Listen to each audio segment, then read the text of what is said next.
Good morning, everyone. Thank you for making it. Very excited to be back in Bangalore, fourth edition of the SHEROES Summit. And Bangalore's biggest community for some of you who are new to the SHEROES community. And super excited to have you here, Harsha. And let me give a little context on, I think, why this means a lot to us.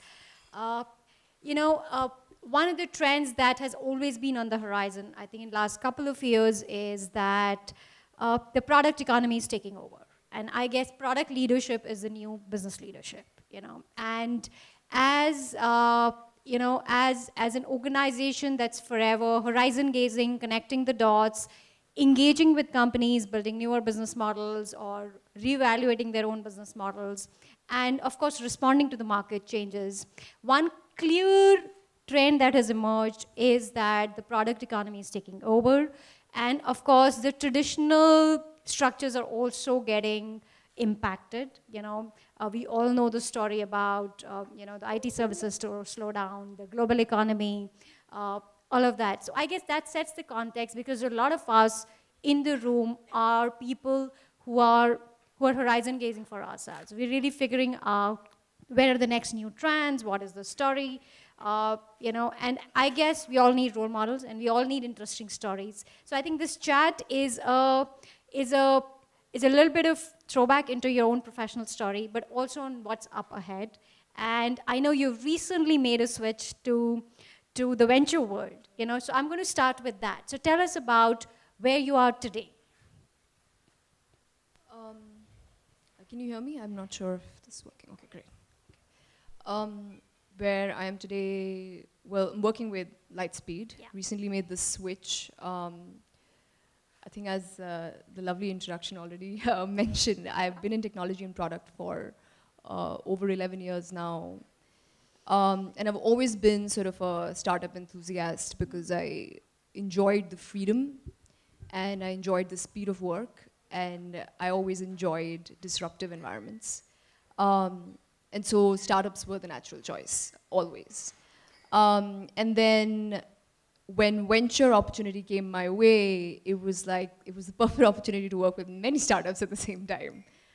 So I just jumped on it. Yeah. I think that's even more significant because I guess if we were to count the number of women in the venture world in India and maybe globally, we can use our hands and fingers and get done with, right?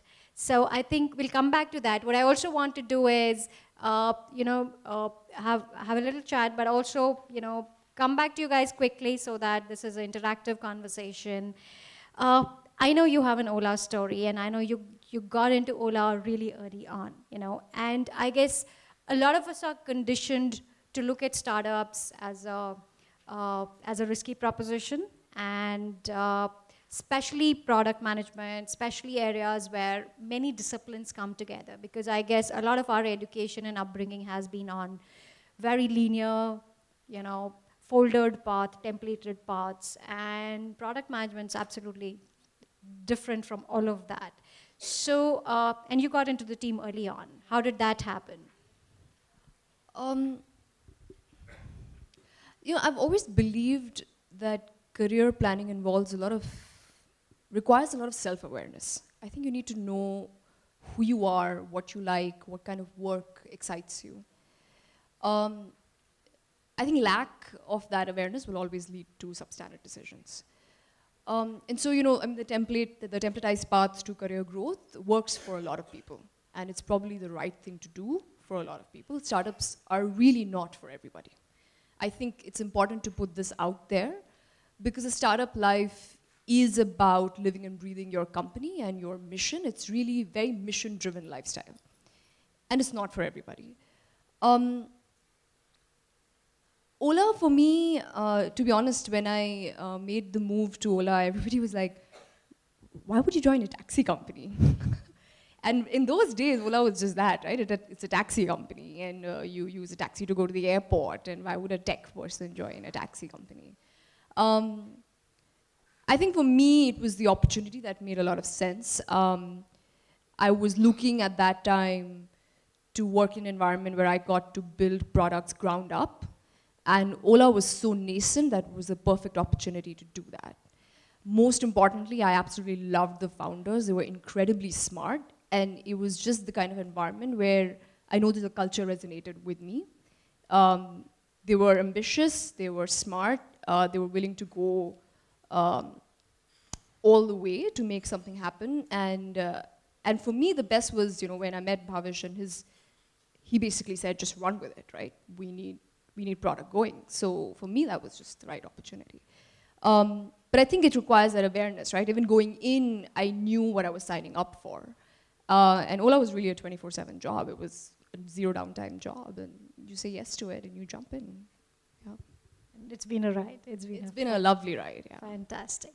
Let me go back to the audience. How many of you are from the IT services related industries? Okay, that's quite a handful. How many run your own thing or are independent or freelancers? How many are evaluating in between, looking for options? Okay, we've got a really good mix. Fantastic. How many of you have thought about doing a startup or building a product? Okay, this is a good time to keep your questions ready because I want those questions here as well. I have many questions for Harsha and I can chat with her for about 2 hours, but I think this is a good time to bring some of those questions in the room as well. So keep them ready. I'm going to jump right back to you guys and let's get some mics over as well. So I know Ola's, I mean, from whatever I've heard of Ola, company didn't sleep at all. Yeah. And you're known to do things. You're known to think up of things and do them and then immediately, yeah. Right? So tell us a little more about building that culture and what does it take to run with something like that?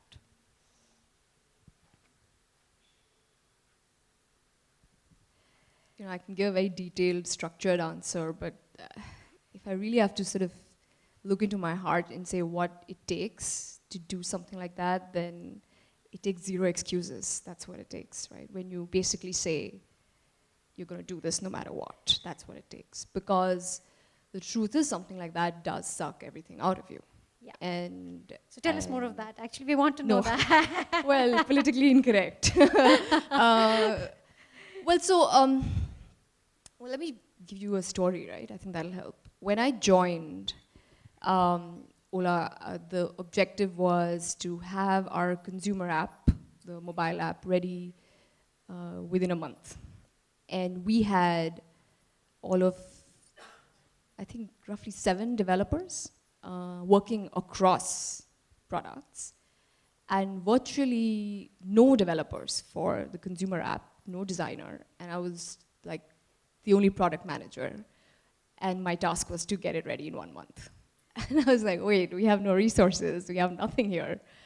And in that moment, you have to ask yourself, can I keep calm and take this on as a challenge and make it happen?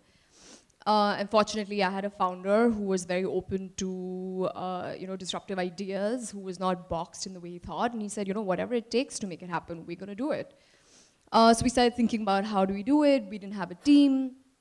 And so my instinct was, we couldn't outsource our product development. It was a competitive space. We didn't want to do that.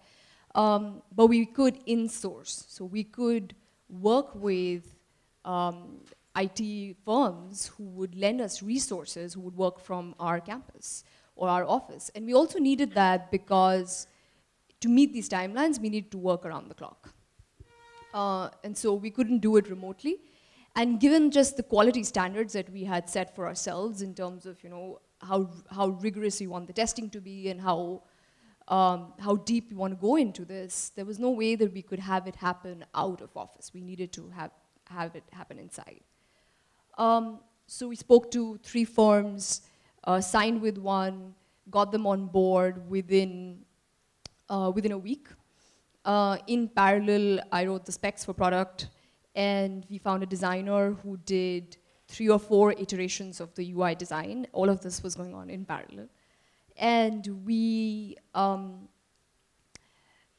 finally managed to start developing. We didn't finish in 1 month, we finished in 2 months. The team was working around the clock, there were no weekends. Lovely team, incredible people. And right before the release of the product, the CEO came to us and he said, we need to launch a wallet And so we were ready to go live in 2 days. And then we decided we need to launch the Ola Money wallet. How do we make this happen? But we can't change the release date. We have to release on time, but it has to go out with the wallet. And we said, okay, how do we do this? So we needed to sign up with a payment gateway. We started talking to a bunch of companies. We signed a contract with one. This was on a Friday.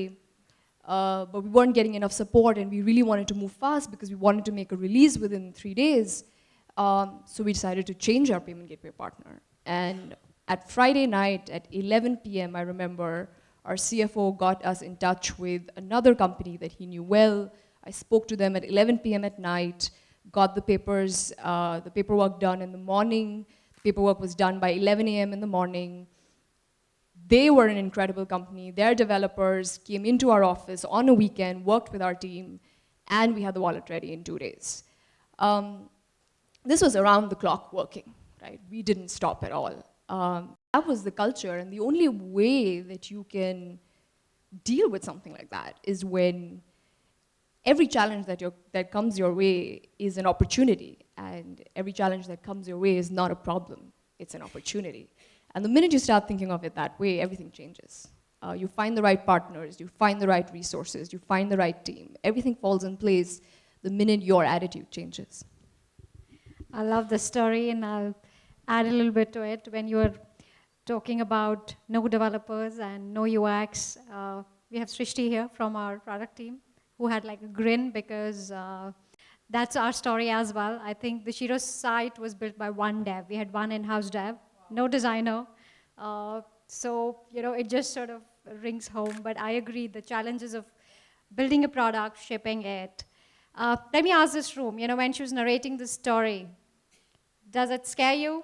Does it sort of seem like a place that upsets the cart, that upsets the balance in your life, if there is? Any questions around that? Any thoughts? So I've always sort of struggled with this. I'm a big fan of Zen living.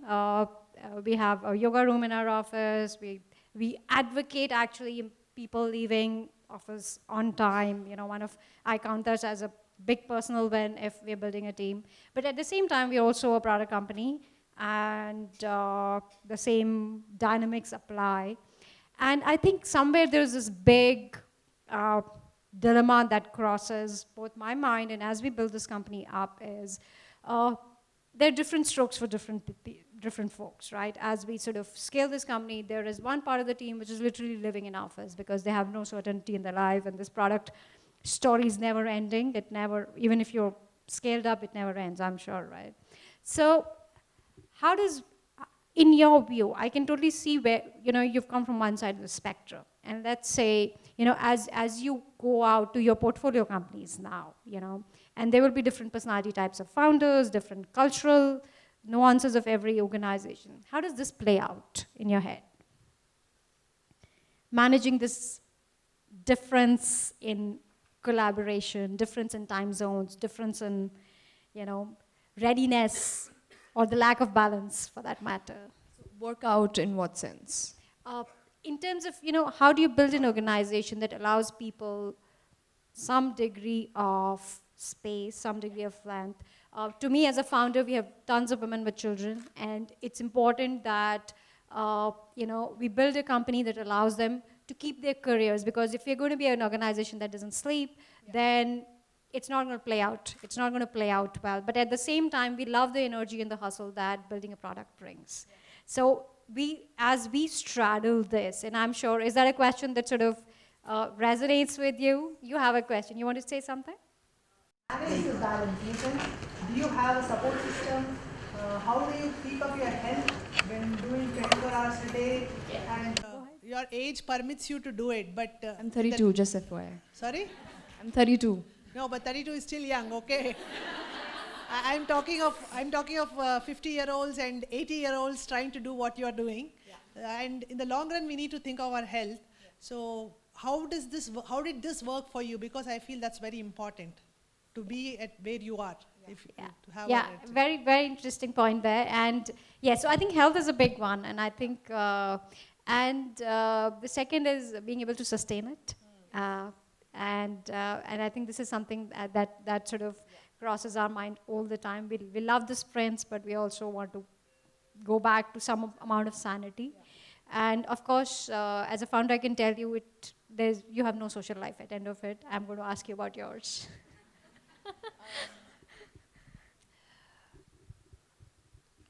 As far as taking care of the health is concerned, so just so you know, I'm very committed to working out regularly, actually. I make sure that I go to the gym at least 5 days a week, and I do yoga whenever I can. Very, very committed to that, very committed to eating healthy. It's just one of my passions.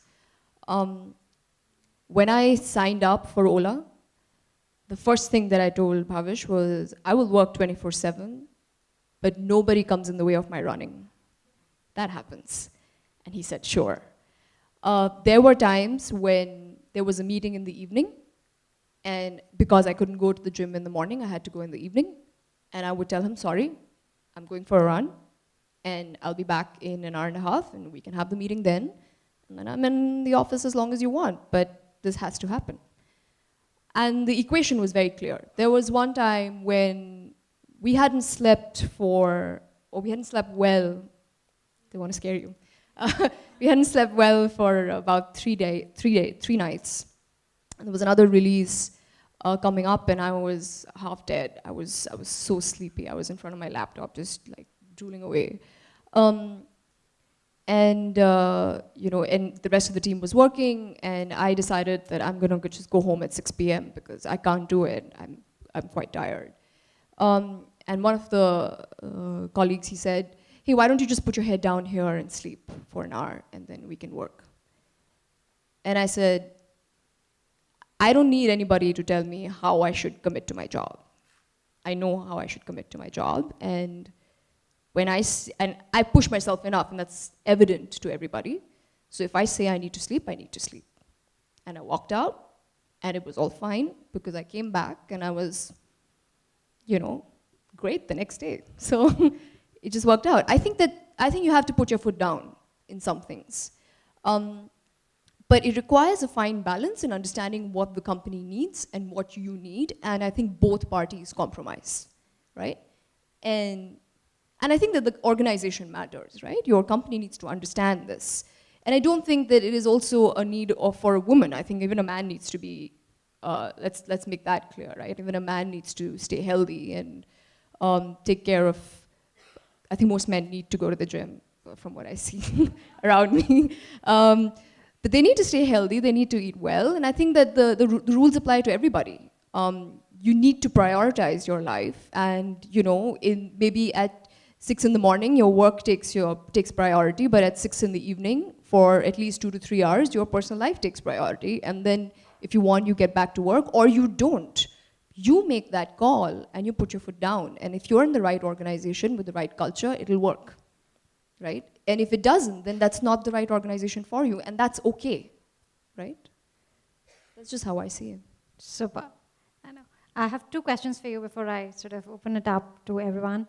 One is, tell us a little bit more about your growing up years. What made Harsha happen? So I come from, my family comes from tier 2, tier 3 cities. We come from small cities in UP. My parents are not very educated, but they were always very ambitious. So my dad was from Bareilly. May I ask where in UP? Bareilly. And when my sister was born, they decided to move out because they wanted to give their kids an opportunity to have a better life. They moved to Mumbai. My dad has been sort of a serial entrepreneur. He tried a bunch of different businesses.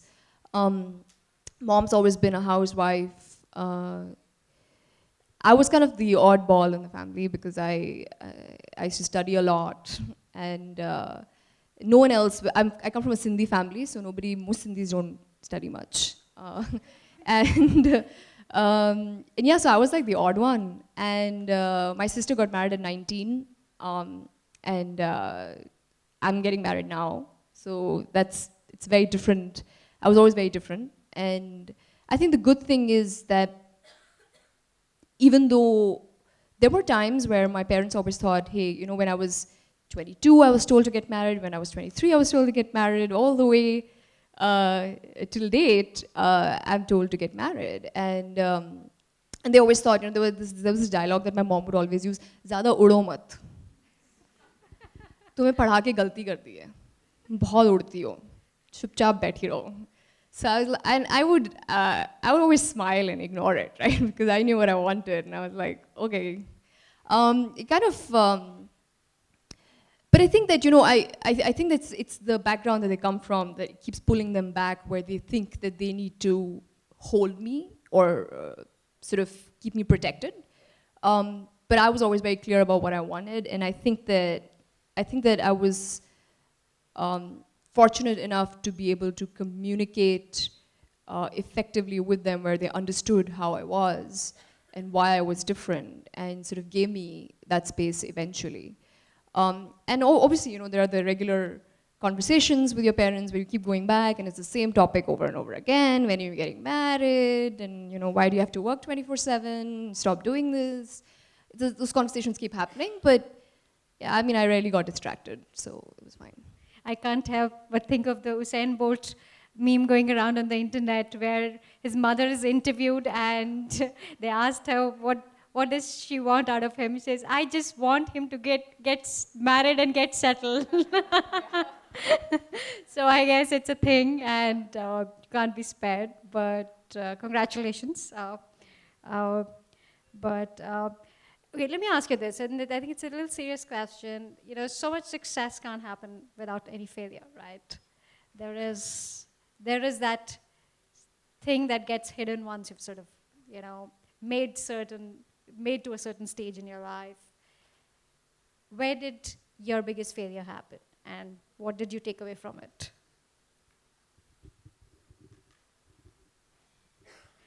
There can't be too many, right? My biggest failure. It was a difficult question, honestly, for a couple of reasons, because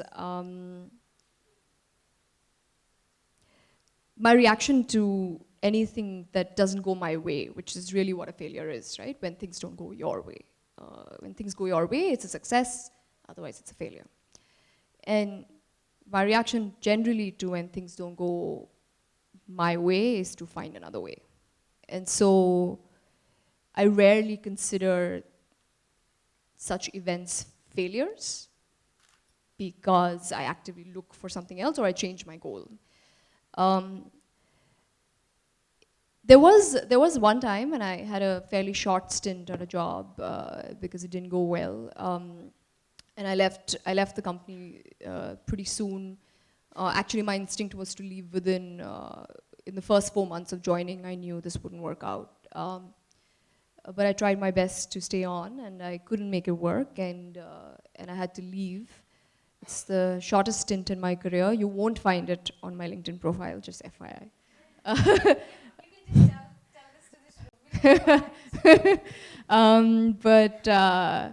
Yeah, it was an unfortunate experience, and it didn't. In hindsight, I think that when I analyzed what happened, I feel that. So again, this was a startup where I didn't get along with the CTO very well. It was a product role, and it's kind of hard for a product person to get anything done if you don't get along with the CTO. The CEO was great, he liked me, and his suggestion to me was, hey, if you're not getting along with him, why don't you talk to me and I will pass on the message, which was great because he was trying to make it work. But I knew deep down that's just not how a company works, and it would just slow me down and I wouldn't be able to manage that. And I left. To me, that was a failure because I think that the smart thing to do would have been to try and understand why I'm not getting along with the person and to figure out how to make it work. But I think that sometimes, I think in those days in my career, I was in such a hurry to, such a hurry to just succeed, so to speak, right? Just to keep hitting my goals, is that I didn't want to waste time. I think in hindsight, I know that trying to hit it off or get along with your colleagues is not wasting time. It's an important part of your career. And I think that's a lesson that I learned the hard way. Super. Thank you for sharing that. So guys, in interest of time, I'm going to give this room 2 questions. Raise your hand if you have one. And otherwise, yeah. Okay. Yeah, so any questions for Harsha at this point? You have a question, ma'am? Yes, both same row. Harsha, very nice that you've been working 24/7. Now that this is maybe a very typical question which many girls will be asking you. But now that you're going to get married, I want to know how is your work life going to be changing? Because for all girls who get married and who are ambitious, they would want to take a step back. So I just want to understand from you, because you have been working 24/7, which maybe a lot of girls don't do. And when you have to take the decision of taking a step back in your career, how difficult it is and how do you plan to manage it? I don't plan to take a step back. I don't think that that's what it takes for a marriage to work. In fact, if it does, then that would be the wrong person if I was getting married to such a person that required me to take a step back. I think that I'm fortunate enough to find someone, he's an entrepreneur himself, who works 24/7. So, so it kind of works out. But I think that's the point, right? I think I was actually hell-bent on making sure that I find the right person who valued a work ethic or had the same work ethics that I do. And I think that I eventually made the smart choice. And if you think about it, like getting married at 32, 33 is fairly late by Indian standards. And I was okay with that because it was more important for me to find the right person so I don't have to take a step back. And to be honest, I would have been perfectly fine just being single all my life if I didn't find such a guy. I would rather do that than to not sort of live by my principles and live by my rules. Okay, that's wonderful. If you don't want to... You're not happy with that answer. It's like, yeah, that's wonderful. Okay, if you don't plan to take a step back, is it fine to manage work and personal life together if you're not planning to take a step back? Is it easy to manage work? Actually, I want to tell you a little bit of my story. I think I turned 40 10 days ago, and I think this is the hardest I've ever worked. I'm never home. I have a 9-year-old. I have a dog and a dad-in-law, so it's a full setup. But I think increasingly, passion takes over, and you will find ways to work. You'll basically find ways to get help. You'll find ways to sort of cut out the noise, do your drill. I think, as part of Sheroes, we do come across a lot of young women who are saying, I'm going to cut back because I'm going to get married. I think it's also setting the tone in your relationship to say, why can't it be a shared marriage? Why can't the guy do the laundry, for example, right? There's this little thing I put up on my Facebook yesterday which said, "Ladkiyon ko karate aur ladkon ko parathe sikhao." You've been an inspiration. Your story has been an inspiration to a lot of us. In fact, probably utopian.